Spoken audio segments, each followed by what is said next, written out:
Hello friends. So നമ്മൾ ഇന്ന് നോക്കാൻ പോകുന്ന ഒരു വ്യത്യസ്തമായിട്ടുള്ളൊരു കാര്യമാണ് പങ്ക്ച്വേഷൻ്റെ കേസിൽ വരുമ്പം കോളൻ വേഴ്സസ് സെമിക്കോളൻ. മിക്ക ആൾക്കാർക്കും ഈ കുത്ത്, കോമ, അതേസമയം ഇങ്ങനത്തെ ഈ സാധനത്തിൽ നമുക്ക് കൺഫ്യൂഷൻ വരാണ്ട് ഇത് എവിടെയാണ് ഉപയോഗിക്കേണ്ടത്, എന്തിനാണ് ഉപയോഗിക്കേണ്ടതെന്ന് പ്രത്യേകിച്ച് എഴുതുമ്പോൾ. അപ്പം ഇന്ന് നമുക്കത് കുറച്ചുകൂടെ ഒന്ന് ക്ലാരിഫൈ ചെയ്യാം. ഓക്കെ, സോ പെർഫെക്റ്റ് പങ്ക്ച്വേഷൻ, അതാണ് ഇന്ന് നമ്മുടെ ടോപ്പിക്. എല്ലാത്തിനും മുമ്പേ വെൽക്കം ടു ക്യാപ്ഷൻ. എൻ്റെ പേര് രമ്യ.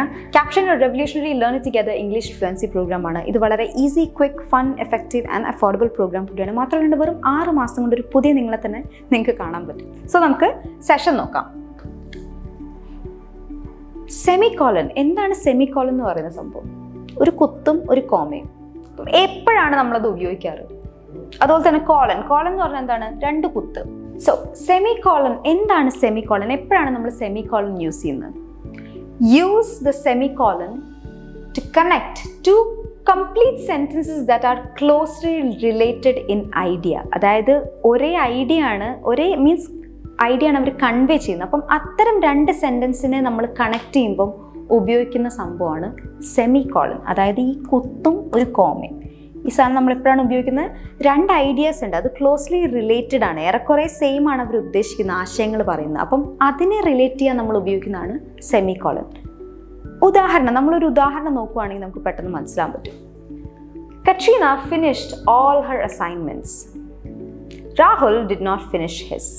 ഈ 2 സെൻറ്റൻസും അതായത് സെപ്പറേറ്റ് ആയിട്ട് നോക്കുകയാണെങ്കിൽ മീനിങ് ഉണ്ട്, രണ്ടും സെപ്പറേറ്റ് ആയിട്ട് നിൽക്കാനും പറ്റും, ഒന്നിന് സപ്പോർട്ട് വേണമെന്നില്ല. അതേസമയം എനിക്കിത് കണക്ട് ചെയ്യണം എന്നാണ് തോന്നുകയാണെങ്കിൽ എനിക്ക് 2 രീതിയിൽ ചെയ്യാം. ഒരു കോമ ഇട്ടിട്ട് ഒരു however Rahul did not finish his എന്ന് പറഞ്ഞാൽ, അതല്ല എന്നാണെങ്കിൽ എനിക്കൊരു സെമിക്കോളൻ യൂസ് ചെയ്തിട്ട് ഇങ്ങനെ എഴുതാം. Katrina finished all her assignments semicolon Rahul did not finish his. അതേസമയം രാഹുൽ ഡിഡ് നോട്ട് ഫിനിഷ്. 2 ആശയങ്ങൾ ഒരേ കാര്യത്തിനെ കുറിച്ചാണ്, ഒരേ അസൈൻമെന്റിനെ കുറിച്ചാണ് പറയുന്നത്. കട്രീന ഫിനിഷ് ചെയ്തു, ഇവൻ ഫിനിഷ് ചെയ്തില്ല. സിമ്പിൾ. അടുത്തത്, let's go to the movies together. നമുക്ക് സിനിമയ്ക്ക് ഒരുമിച്ച് പോവാം. Shrek is out on Monday. അപ്പം ഈ 2 സെൻറ്റൻസും സെപ്പറേറ്റ് ആയിട്ട് നിൽക്കുകയാണെങ്കിലും അർത്ഥമുണ്ട്. അതേസമയം ഇതിനെ കണക്ട് ചെയ്യാൻ ഒരേ ഐഡിയ ആണ് അവർ ഉദ്ദേശിക്കുന്നത്. മൂവീസ് പോട്ടെ, കാര്യം ഷെക്ക് മൺഡേ എന്താണ് ഔട്ടാണ്. സോ നമുക്ക് മൂവീസിന് ഒരുമിച്ച് പോയിക്കൂടെ എന്ന് നമ്മൾ ചോദിക്കുകയാണ്. ഇതെങ്ങനെ നമുക്ക് സെമിക്കോളൻ വെച്ച് ഉപയോഗിച്ച് പറയാൻ പറ്റും? Let's go to the movies together. Shrek is out on Monday. അതായത് നമുക്ക് ഒരുമിച്ച് മൂവീസ് എന്തുകൊണ്ട് പോയിക്കൂടാ? മൺഡേ നമുക്ക് എന്താണ്, ഷെക്ക് എന്ന് പറഞ്ഞ സിനിമ ഔട്ടാണ്. സോ നമുക്ക് ഒരുമിച്ച് മൂവീസ് പോകും. ആ ഒരു ആശയം കണ്ടോ? സെയിം കോണ്ടെക്സ്റ്റിൽ ആ 2 ആശയവും മിക്സാണ്. നമുക്ക് പറയാൻ എന്താണ് ഉദ്ദേശിക്കുന്നത് അതും കൺവേ ചെയ്യുന്നുണ്ട്. സിമ്പിൾ. അതേസമയം നമ്മൾ കമ്പയർ ചെയ്യല്ല, അത് ആലോചിക്കുക. നമ്മൾ ജസ്റ്റ് ആ 2 ആശയങ്ങളെയും കൂട്ടിച്ചേർക്കുകയാണ്. സിമ്പിൾ. ഓൾറൈറ്റ്. സോ ഇതൊക്കെ പറഞ്ഞു വന്നപ്പോഴാണ് എനിക്ക് വേറൊരു കാര്യം ഓർമ്മ വന്നത്. ക്യാപ്ഷൻ്റെ വക 30 ഡേയ്സ് ഫ്രീ ചാലഞ്ചിന് അത് ഒരുപാട് ഫീച്ചേഴ്സ് ഉണ്ട്. Like speaking opportunities, learn and practice S A group. അതായത് ചേർന്നിരുന്ന് പഠിക്കാം, പ്രാക്ടീസ് ചെയ്യാം, സംസാരിക്കാം. ഇത്തരം ആശയങ്ങളും ഐഡിയാസും ഒക്കെ നമ്മൾ ഷെയർ ചെയ്യുമ്പോൾ കുറച്ചുകൂടെ ക്ലാരിറ്റി കിട്ടും പഠിത്തത്തിനെ കുറിച്ച്. കൂടാതെ മന്ത്ലി ഫ്ലുവൻസി ട്രാക്ക്, നിങ്ങളുടെ മാസത്തിൽ നിങ്ങളുടെ പെർഫോമൻസ് എത്രത്തോളം പോകുന്നുണ്ട്, എവിടേക്കാണ് നിങ്ങൾ ലാഗ് ചെയ്യുന്നത്, ഇത് നിങ്ങൾക്ക് സ്വയം ട്രാക്ക് ചെയ്യാൻ പറ്റും. അതുകൂടാണ്ട് എല്ലാ കാൻഡിഡേറ്റ്സിനും അവരവരുടെ പ്രശ്നങ്ങളും ഇഷ്യൂസും ഒക്കെ സോർട്ട് ഔട്ട് ചെയ്യാൻ ഒരു പേഴ്സണൽ കോച്ച് ഉണ്ടാവും. അവർ നിങ്ങൾക്ക് കസ്റ്റമൈസ്ഡ് ഫീഡ്ബാക്ക് തരുന്നതുമായിരിക്കും. കൂടാതെ ഡെയിലി മൈക്രോ ലെസൺസ്, കോൺസെപ്റ്റ്സിനെ വളരെ ചെറിയ വീഡിയോസിലാക്കി പഠിത്തം കുറച്ചുകൂടെ എളുപ്പത്തിലാക്കാനുള്ള ഒരു മാർഗ്ഗമാണ്. അതല്ലാണ്ട് ലൈവ് ക്ലാസ്സസ്, ഇൻസ്ട്രക്ടറുമായിട്ട് നിങ്ങൾക്ക് ഡയറക്റ്റ് ഇൻട്രാക്ട് ചെയ്യാം, on the spot doubt clear ചെയ്യാം, മറ്റ് പിള്ളേരുമായിട്ട് ചേർന്ന് നിങ്ങൾക്ക് പഠിക്കാനുള്ളൊരു അവസരമാണ്. സോ ഒരിക്കലും ഇത് കളയരുത്, എന്തായാലും ജോയിൻ ചെയ്യാം. ബാക്ക് ടു ആ സെഷൻ. ദ കോളൻ എന്ന് പറഞ്ഞാൽ എന്താണ്? 2 കുത്ത്.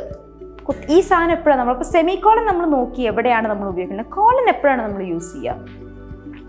Use a colon to connect 2 sentences when the second sentence summarizes, sharpens or explains the first. അതായത് 2 സെൻറ്റൻസ് നമ്മൾ കണക്ട് ചെയ്യുമ്പോൾ 2ാമത്തെ സെൻറ്റൻസ് ആണ് എക്സ്പ്ലെയിൻ ചെയ്യുന്നത് എന്താണ് ഈ ഫസ്റ്റ് എന്നുള്ളതെന്ന്. അത്തരം ഒരു സാഹചര്യം വരുമ്പോൾ നമ്മൾ ഉപയോഗിക്കേണ്ടതാണ് കോളൻ. ഉദാഹരണത്തിന്, there are 3 types of triangles. They are equilateral, isosceles and scalene. അപ്പം ഇത് 2 സെൻറ്റൻസ് ആണ്. there are 3 types of triangle. എന്താണ്? they are equilateral, isosceles. അപ്പം ഈ സെൻറ്റൻസ് ഇതിനെ എക്സ്പ്ലെയിൻ ചെയ്യുവാണ്.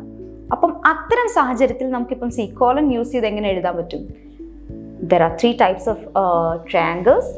equilateral, അത് ഇവിടെ നമ്മളപ്പം കോളൻ യൂസ് ചെയ്തു. equilateral, isosceles and scalene. ഇത്തരം രീതിയിൽ നമുക്ക് കോളൻ യൂസ് ചെയ്ത് ആ സെൻറ്റൻസിനെ നമുക്ക് വൃത്തിയായിട്ട് എക്സ്പ്ലെയിൻ ചെയ്യാൻ പറ്റും. അടുത്തൊരു സെൻറ്റൻസ് നമ്മൾ നോക്കുകയാണെങ്കിൽ, we have 2 options here.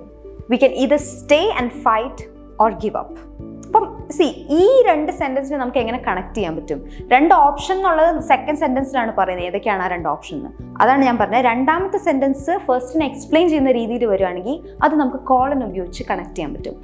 Like we have 2 options here, colon stay and fight or give up.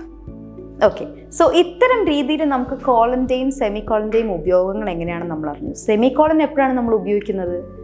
രണ്ട് ആശയങ്ങളുണ്ട്, സെയിം കാര്യത്തിനാണ് അത് ഉദ്ദേശിക്കുന്നത്. ആ സമയത്ത് നമുക്ക് ആ രണ്ട് സെൻറ്റൻസും കണക്ട് ചെയ്യാൻ പറ്റും. അതേസമയം കോളൻ എപ്പോഴാണ് യൂസ് ചെയ്യുന്നത് വെച്ച് കഴിഞ്ഞാൽ രണ്ട് സെൻറ്റൻസ് ഉണ്ട്, ആ രണ്ടാമത്തെ സെൻറ്റൻസ് ഫസ്റ്റിനെ എക്സ്പ്ലെയിൻ ചെയ്യുന്ന ഒരു സിറ്റുവേഷൻ വരുമ്പോഴാണ് നമ്മൾ കോളൻ യൂസ് ചെയ്യുന്നത്. ഇനി ക്വിസ് ടൈം. നമ്മൾ ഇത്രയും പഠിച്ച സിമ്പിൾ സംഭവമാണ്. നമുക്ക് ജസ്റ്റ് ഒരു 3-4 ക്വസ്റ്റ്യൻ നോക്കാം.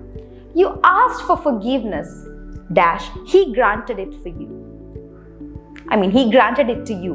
ഇവിടെ എന്തായിരിക്കും വരുന്നത്? You asked for forgiveness, he granted it to you. അപ്പോൾ ഇതെന്താണ്? രണ്ട് ആശയങ്ങളും സെയിം ആണ്. സെയിം ആകുമ്പോൾ എന്താ നമ്മൾ ഉപയോഗിക്കേണ്ടത്? സെമിക്കോളൻ. അതേസമയം the American flag has 3 colors. എന്തൊക്കെയാണ്? അപ്പോൾ ഇവിടെ നമ്മൾ കോളൻ ആണ് യൂസ് ചെയ്യുന്നത്. Red, white and blue. ഏതൊക്കെയാണ് ആ കളേഴ്സ് നമ്മൾ കാണിക്കുകയാണ്. സെക്കൻഡ് സാധനമാണ് ഫസ്റ്റിനെ എക്സ്പ്ലെയിൻ ചെയ്യേണ്ടത്. അത്തരം സാഹചര്യത്തിൽ നമ്മൾ കോളൻ ആണ് യൂസ് ചെയ്യേണ്ടത്. അതേപോലെ തന്നെ I need A few items at the store, clothes pins, A bottle opener and napkins. എനിക്ക് കുറച്ച് സാധനങ്ങൾ വേണം. എന്തൊക്കെയാണ് ആ സാധനങ്ങൾ? അത് സെക്കൻഡ് സെൻറ്റൻസിലാണ് പറഞ്ഞിട്ടുള്ളത്. അപ്പോൾ അവിടെ എന്തായിരിക്കും വേണ്ടത്? അവിടെയും കോളൻ ആണ് യൂസ് ചെയ്യേണ്ടത്. സിമ്പിൾ. സോ ഇത്തരം രീതിയിൽ നമ്മളൊരു പുസ്തകം വായിക്കുമ്പോഴോ അല്ലെങ്കിൽ ഒരു കഥ വായിക്കുമ്പോഴോ കൂടുതലും സെമിക്കോളനും കോളനും കാണുമ്പോഴൊക്കെ നമ്മൾ ഇനിയെങ്കിലും നിങ്ങൾ ഓർക്കുക എവിടെയാണ് അത് ശരിക്കും ഉപയോഗിക്കുന്നത്. അത് നിങ്ങൾ ഇവൻച്വലി നിങ്ങൾ എന്തെങ്കിലും റൈറ്റ് ചെയ്യുമ്പം നിങ്ങൾക്കും അത് ഉപയോഗിക്കാൻ പറ്റും. കാരണം അത്തരം ഉപയോഗമൊക്കെ കുറച്ചുകൂടെ ഒരു എന്താ പറയുക, നീറ്റ് റൈറ്റിംഗ് ആണ് കാണിക്കുന്നത്. കുറച്ചുകൂടെ നമുക്ക് മനസ്സിലാക്കി നമ്മൾ പഠിക്കുക എന്നൊക്കെ പറയില്ലേ, അതാണ് ഈ സെമിക്കോളനും കോളനും. പൊതുവെ ആൾക്കാർ ഉപയോഗിക്കാറില്ല, മാക്സിമം വേർഡ്സ് വെച്ച് തന്നെ ഫില്ല് ചെയ്യാൻ നോക്കും. പക്ഷെ ഇത്തരം ഇത് ഉപയോഗിക്കുകയാണെങ്കിൽ കുറച്ചുകൂടെ വൃത്തിയുണ്ടാവും നമ്മുടെ റൈറ്റിങ്ങിൽ. സോ എനിക്ക് തോന്നുന്നു അതോടെ ഈ വീഡിയോ ഇവിടെ അവസാനിക്കുകയാണ്. നിങ്ങൾക്ക് ഈ വീഡിയോ ഇഷ്ടപ്പെട്ടെങ്കിൽ ലൈക്ക് ചെയ്യുക, സബ്സ്ക്രൈബ് ചെയ്യുക, കമൻറ്റ് ചെയ്യുക. കമൻറ്റ് വഴിയാണ് നമുക്ക് കൂടുതൽ അറിയാൻ പറ്റുന്നത്. നിങ്ങളുടെ സജഷൻസ്, ക്വയറീസ് എന്തെങ്കിലുമൊക്കെ ഉണ്ടെങ്കിൽ. ഞാൻ നേരത്തെ പറഞ്ഞ പോലെ തന്നെ ക്യാപ്ഷൻ്റെ 30 days ഫ്രീ ട്രയൽ കിട്ടാൻ ഒന്നല്ലെങ്കിൽ caption.com വിസിറ്റ് ചെയ്യുക, അല്ലെങ്കിൽ ക്യാപ്ഷൻ ആപ്പ് ഡൗൺലോഡ് ചെയ്യുക. സോ അടുത്ത വീഡിയോയിൽ കാണുന്നവരെ ബൈ.